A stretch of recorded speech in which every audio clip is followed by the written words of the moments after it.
10 years in on my bow hunting journey, and there's still one goal I'm working to achieve.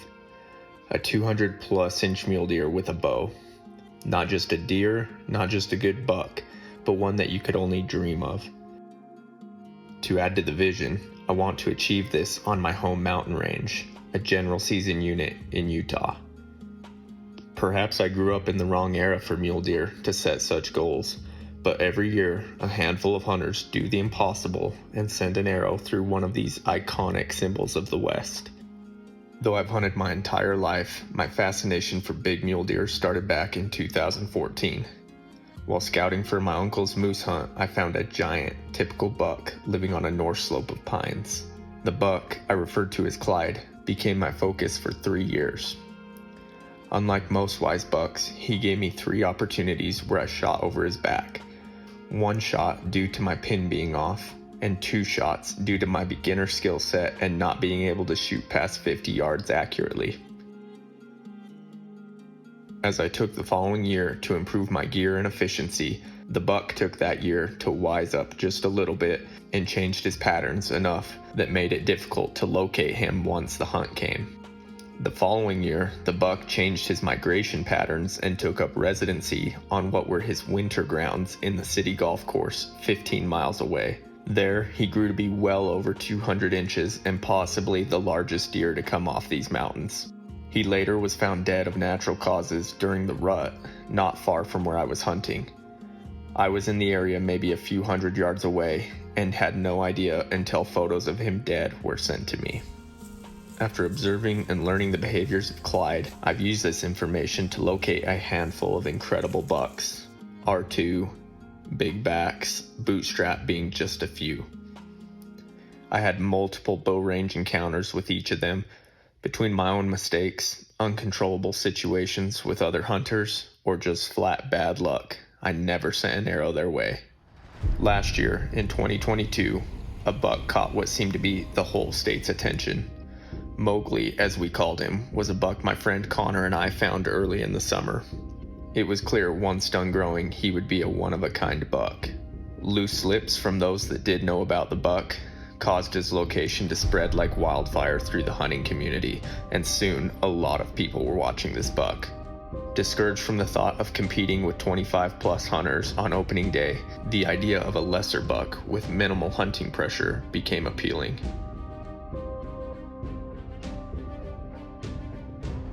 Despite how impressive Mowgli was, it gave me motivation to find a buck nobody knew about. All of this is what leads me to the focus of this story. A story of one of the baddest bucks to walk. This is my 2022 archery mule deer hunt for a buck I named Zeus.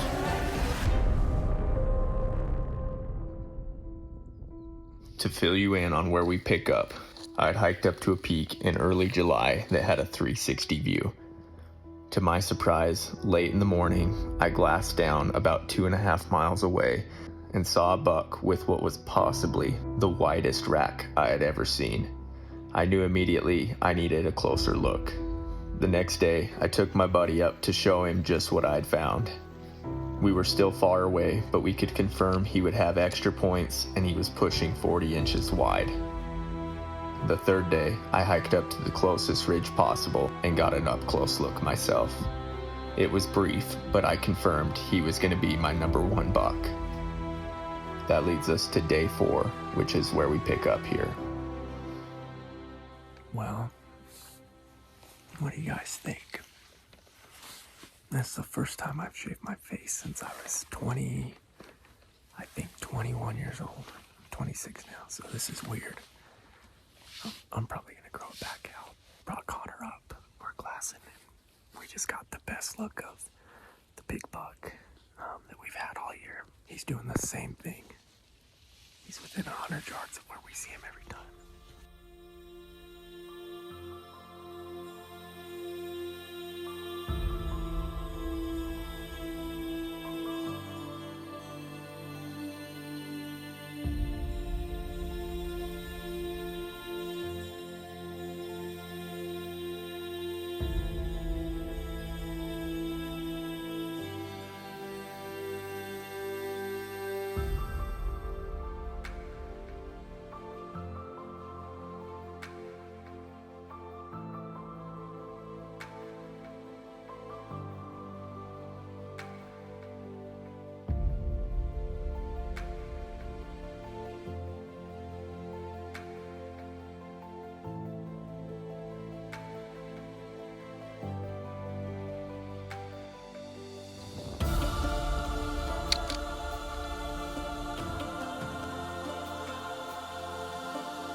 Well, that was super strange. I'm up here a week before the hunt. It's Friday, the 12th. Buck came out. He was with a smaller, like 2x3. The buck came out a little higher today and later, but he was feeding for quite a while in the wide open. Looks amazing, giant. He's giant. He's finishing really strong. But then out of nowhere, the buck picked his head up and just took off on an escape route up high and heading north into this thick pine patch.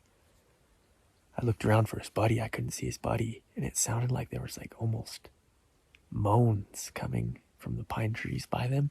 So I thought maybe a lion attacked the other buck or something. Like 10 minutes later, the other buck came out of some trees. So he was okay, and he ran and met up with the big buck. Very carefully and quietly, cautiously, like listening back, but quickly made their way around and onto this steep north slope. So I don't know what's in here, if there's another hunter in here, like, that went in to purposely blow him out because the hunt is this week, or if there's a lion or a bear or something in here, but something definitely made some noise and spooked the bucks pretty hard. I have 2 gallons of water I brought up. I'll probably go drop that off at camp and kind of look it over from up there.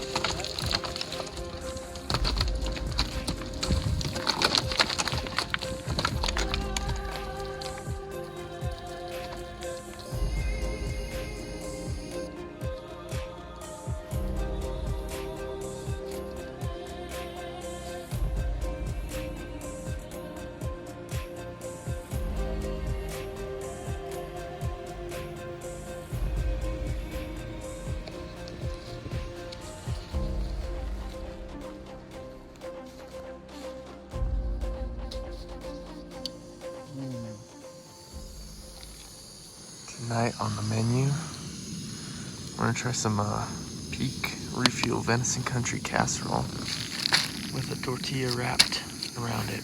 This is the night before the opener, so tomorrow's morning is opening day. The other hunter I've mentioned is up here with a buddy, so we saw them. But we did not see the buck, so that's a week straight now that buck hasn't showed up. So he's due to show up. Devin thinks we'll get it done this week. You still feeling good? We've got 3 days. Well, I'm saying we're gonna get it done in 3 days. That would be amazing. I'm a little bit low spirit right now just because it's been a week I haven't seen him, but I am optimistic with time we'll turn him up. Just gotta hope that we're the ones that see him first and not other people, right?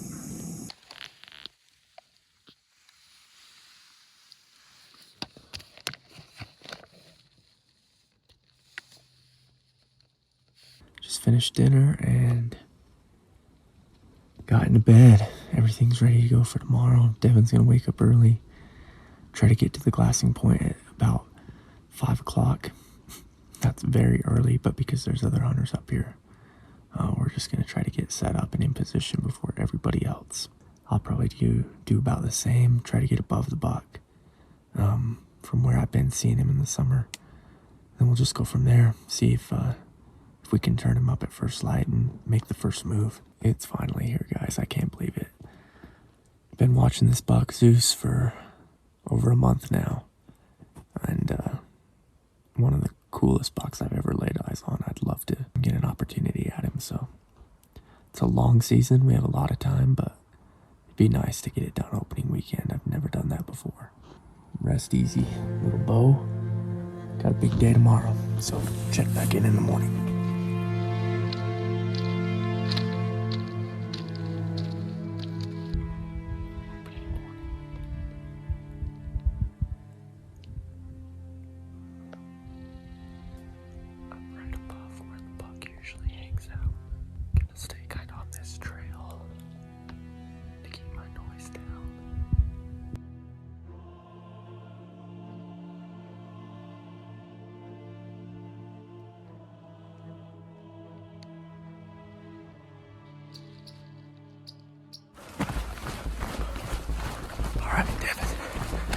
and just spotted him right by the gray tree that he's always at. This dead tree. So I'm trying to wrap around and come in on him as fast as I can. It's like 8:30.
I found myself just 35 yards away from the buck.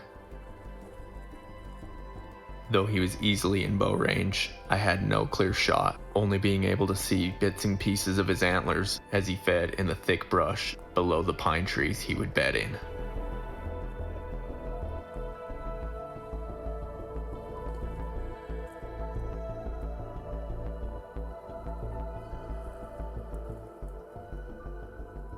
Knowing the other hunters had seen me as I moved in on the buck, this was my only chance.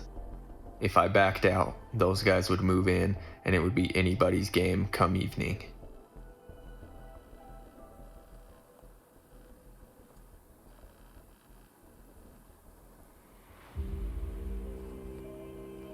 Zeus, almost knowing I was there, worked the brush just right and bedded down quickly in the pine trees.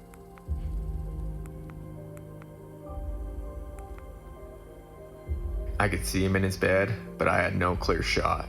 It was so thick.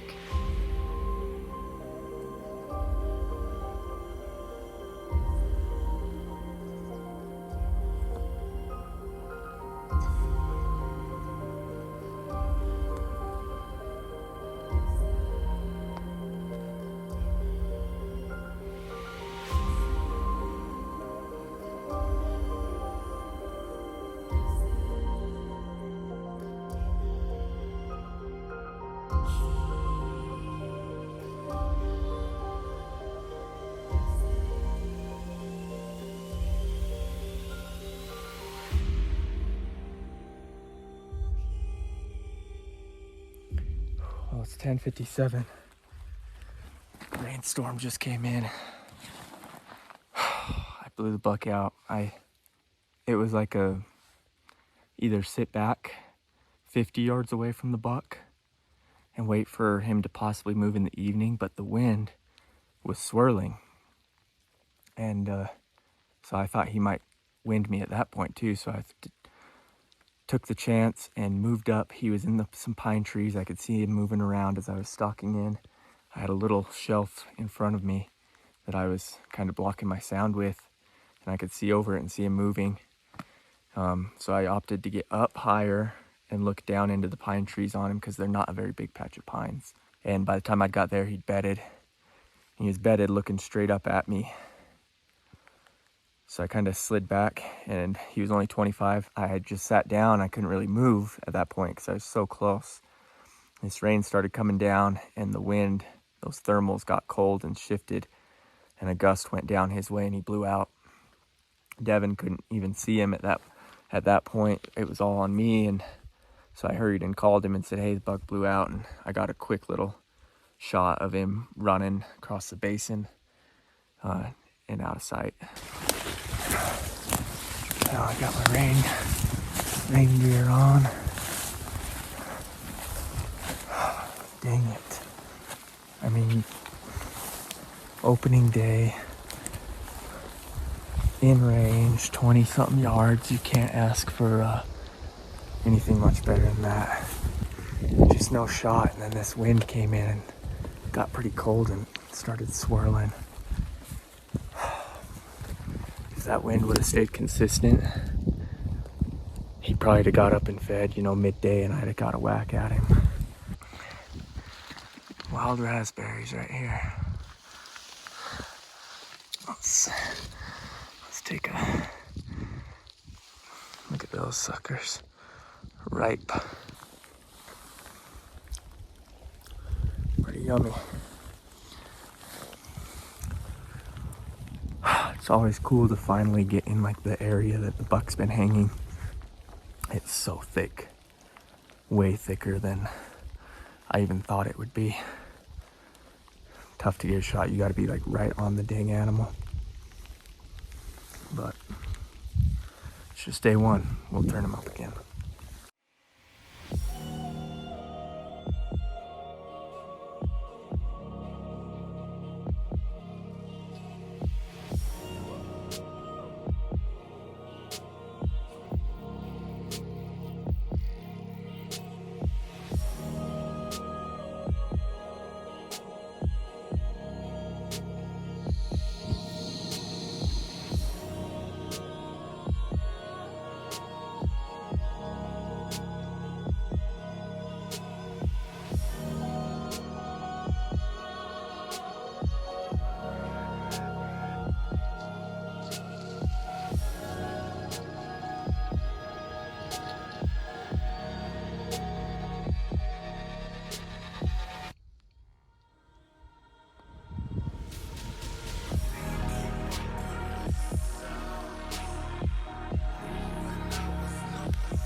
Shed closure in Utah this year lasting until May, it kind of postponed when I could get up and look for his sheds. Eventually, in early May, I made it up on the ridge, but unfortunately the brush and grass was completely overgrown and it wasn't very conducive for shed hunting.